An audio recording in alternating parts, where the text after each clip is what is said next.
Hi viewers, welcome to our channel. ప్రస్తుతం మనతో పాటు సీనియర్ జర్నలిస్ట్ దాము బాలా సార్ వారితో మాట్లాడదాం. నమస్కారం సార్. కాంగ్రెస్ పార్టీలో వైసీపీ విలీనం కాబోతుంది అన్నట్టుగా షర్మిల గారు చెప్పినట్టుగా వార్తలు వినిపిస్తున్నాయి సార్. మరి నిజంగా విలీనం కాబోతుందా? దానికి షర్మిల గారు యాక్సెప్ట్ చేస్తున్నారా? మరి మీరేం చెప్తారు సార్ దీనికి? నిన్న షర్మిల ప్రెస్ మీట్ పెట్టింది. ఆమె అనేక విషయాల మీద మాట్లాడింది. ప్రధానంగా ఆరోగ్యశ్రీ ఈ రోజు నుంచి ఆగిపోతుంది. హాస్పిటల్స్ అన్ని కూడా దాదాపు 3,000 కోట్ల బకాయిలు ఉన్నాయి. సో మేము ఆపేస్తున్నాము ఆరోగ్యశ్రీ అనేది వాళ్ళ యూనియన్ ప్రకటించింది. చంద్రబాబు కూడా చేతులెత్తేందుకు కనబడుతుంది. దీన్ని కూడా మళ్ళీ జగన్ అకౌంట్లు వేస్తున్నారు. జగన్ 1,600 కోట్లు ఆరోగ్యశ్రీకి అప్పు పెట్టాడు అని చెప్తున్నారు. లాస్ట్ జనవరి నుంచే పేమెంట్స్ ఆపేశాడు జగన్ అని. అది అందులో వాస్తవం కూడా ఉంది. లాస్ట్ జగన్ ఉన్నప్పుడు కూడా ఆరోగ్యశ్రీ 2-3 సార్లు వాళ్ళు ఆపేశారు, పేమెంట్లు ఇవ్వలేదని. అవన్నీ జరిగాయి. అయితే ఓవరాల్గా తీసుకున్నప్పుడు జగన్ ఉన్న 4.5 ఏళ్లలో లాస్ట్లో అది వదిలేస్తే 4.5 ఏళ్లలో ఆరోగ్యశ్రీ అనేది చాలా ఉపయోగపడింది జనాలకి. ఎందుకంటే అంతకుముందు ఉన్న 5 లక్షల నుంచి 25 లక్షలు చేయడం, దాదాపు 3,000 రకాల జబ్బుల్ని దాంట్లో యాడ్ చేయడం, కరోనాను కూడా దేశంలో ఫస్ట్ టైం ఆరోగ్యశ్రీలో యాడ్ చేయడం, ఇవన్నీ బాగా హెల్ప్ అయినాయి. కొంత బకాయిల మాట వాస్తవం. బకాయిలు అనేవి ప్రతి గవర్నమెంటు పెడుతుంది. అంతకుముందు వైఎస్ఆర్ ఉన్నప్పుడు కూడా కాలేజీలకు బకాయిలు ఉండేవి, ఫీజు రీయింబర్స్మెంట్లో ఆరోగ్యశ్రీకి బకాయిలు ఉండేవి. ఇవన్నీ జరుగుతుంటాయి.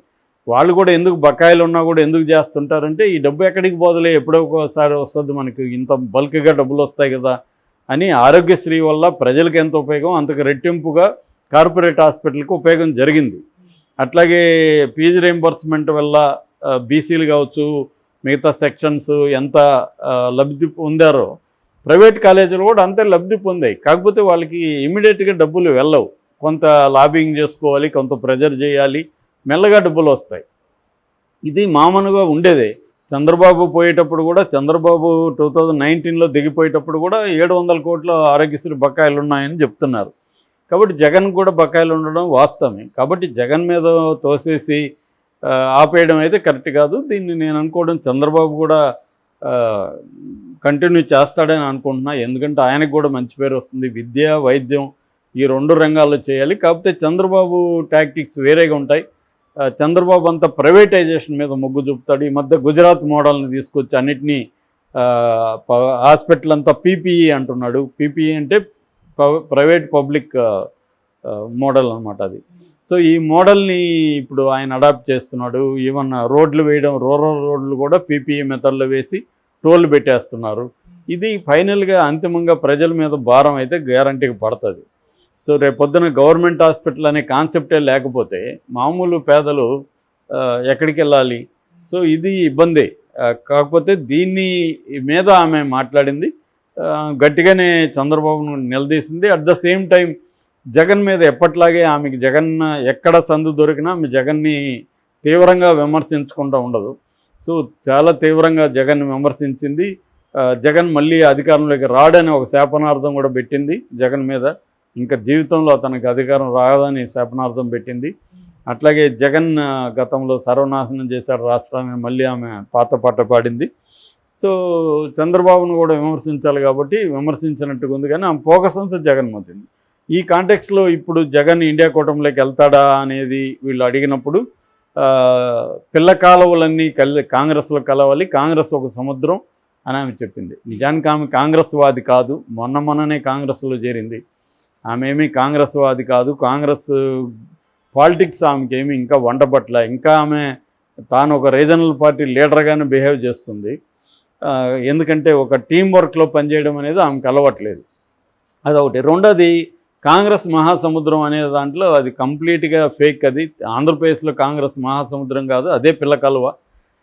వైసీపీ 40% ఓట్లు వచ్చిన వైసీపీ ఎక్కడ, 2% వచ్చిన కాంగ్రెస్ ఎక్కడ? ఏది కాలువ, ఏది సముద్రం? ఎవరైనా చెప్పితే కన్విన్సింగ్ ఉండాలి కదా, నమ్మేట్టుగా ఉండాలి కదా. ఏదో మన క్షణంలో వాడు పరేష్ రావుల డైలాగ్, నేనేమన్నా పువ్వు ఏమన్నా పెట్టుకున్నానా చెవులు అని. అలాగే మనమంతా ఏమన్నా పూలు పెట్టుకున్నామా? ఆమె చెప్తే కాంగ్రెస్ సముద్రం, ఇది పిల్ల కాలువ అంటే అది సముద్రం. తెలుగుదేశం సముద్రం, వైసీపీ సముద్రం, కాంగ్రెస్ పిల్ల కాలువ. సో దాన్ని రివర్స్లో చెప్తుంది ఆమె. అది కామెడీకి బాగానే ఉండొచ్చు కానీ మీమ్స్ కూడా వేయట్లేదు ఆమె మీద ఈ మధ్య. మీరు గమనిస్తే అంటే మీమ్స్ వాళ్ళు కూడా పట్టించుకోవట్లేదు ఆమెను. మీమ్స్ పట్టించుకోవాలన్నా ఇక్కడంటే పట్టించుకునేవాళ్ళు. పాదాల మీద నడిచేది పాదయాత్ర ఇలాంటివేవో ఆమె చెప్పింది కదా, అక్కడ అవి కూడా పట్టించుకోలేదంటే అర్థమేమి? దానికి కూడా ఆమె యూజ్గా లేదు, పనికి రావట్లేదు. కాబట్టి ఆమె అప్పుడప్పుడు నేను ఉన్నాను అని ఉనికి చెప్పుకోవడానికి మాట్లాడడం తప్ప, ఆమెది పిల్లకాలువ, ఆ పిల్లకాలువ ఇంకా తగ్గిపోతుంది. అంతకుముందు 1% ఉంటే దాన్ని 2%కి ఆమె తీసుకురాగలిగింది. అంత తప్ప ఆమె చేయగలిగేది ఏం లేదు. ఇంకా రాను రాను తగ్గిపోతుంది. ఎందుకంటే కాంగ్రెస్లో ఈమె వచ్చిన తర్వాత కొత్తగా వేరే పార్టీల నుంచి వచ్చిన లీడర్స్ లేరు, కాంగ్రెస్లో ఉండి యాక్టివేట్ అయిన వాళ్ళు లేరు. ఉన్న వాళ్ళని కూడా ఈమె తను విమర్శిస్తుందని వాళ్ళని సస్పెండ్ చేయించింది అధిష్టాన వర్గంతో మాట్లాడి. అధిష్టాన వర్గం కూడా ఏంటంటే ఇంకా ఎవరు గతి లేదు, ఈమె ఏదో ఉంది కదా అని వాళ్ళు ఇది చేస్తున్నారు. ఒక్కసారి కానీ జగన్ ఇండియా కూటమిలోకి వెళ్తే ఈమె బయటకు వచ్చి ఈమె మళ్ళీ ఏ తెలుగుదేశంలోనో జారాల్సిన పరిస్థితి ఈమెకు ఉంది. లేదా కొత్త కుంపటి పెట్టుకోవాలి. అంతేగాని రేపు జగన్ అవసరం కాంగ్రెస్కి ఉందా లేదా అనే దాన్ని బట్టి కాంగ్రెస్ డిసైడ్ చేస్తారు తప్ప జగన్ ఎందుకు దీంట్లో పోయి విలీనం చేస్తాడు? ఏమన్నా బుద్ధుండే మాట అది? అసలు మీనింగ్ఫుల్ ఉందా? ఇక్కడ ఇప్పుడు బీఆర్ఎస్ అన్నా విలీనం చేస్తాడంటే కొంతమంది నమ్మే ప్రసక్తి ఉంది. ఎందుకంటే కేసీఆర్కి కష్టాలు ఉన్నాయని. ఇప్పుడు జగన్కి కష్టాలు ఉన్నాయి అక్కడ. కానీ జగన్కి కష్టాలని కాంగ్రెస్ తీరుస్తుందా? బీజేపీ తీర్చగలదు.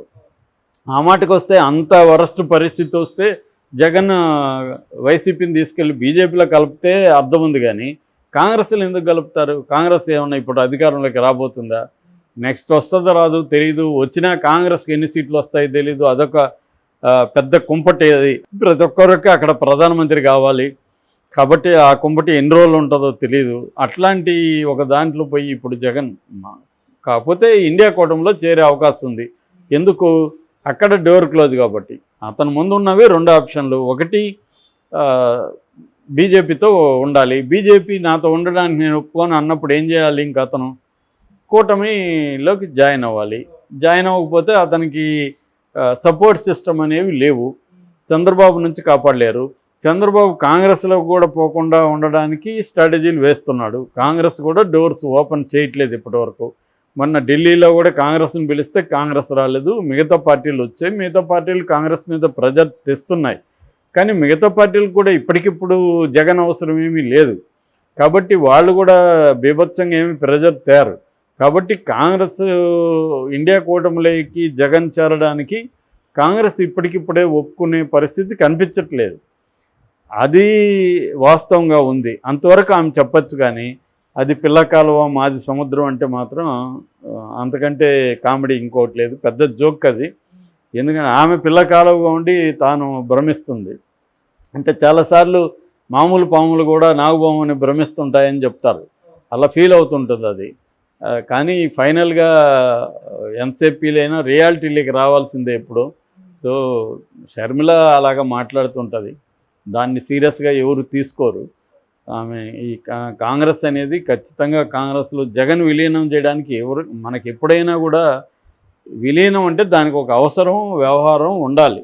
ఎందుకు విలీనం చేస్తారు? ఒక పార్టీ ఇంకొక పార్టీలో కలిసిపోవాలంటే ఈమె కలిపింది. అలాగా ఈమె తీసుకెళ్ళి తన వైఎస్ఆర్టీపీ పార్టీని తీసుకెళ్ళి కాంగ్రెస్లో కలిపింది. అది కూడా ఎవరికి ఇష్టం లేదు. ఇక్కడ వాళ్ళందరూ బయట వచ్చారు. ఈమె సింగిల్ ఉమెన్ పార్టీ, అది సింగిల్ పర్సన్ పార్టీ లాగా నడిపింది.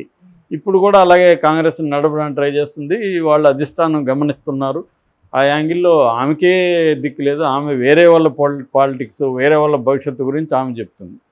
ఆమెకు భవిష్యత్తు లేదు అక్కడ ఆంధ్రప్రదేశ్లో. జగన్కి భవిష్యత్తు ఖచ్చితంగా ఉంటుంది. అతను కనీసం ఒక స్ట్రాంగ్ ప్రతిపక్ష నాయకుడిగా ఉంటాడుగా. నీకు అది లేదు కదా. స్ట్రాంగ్ ప్రతిపక్ష నాయకురాల్లాగా ఉండడానికి నీకేముందాడా? సో అది బేసిక్గా. Okay sir, thank you so much.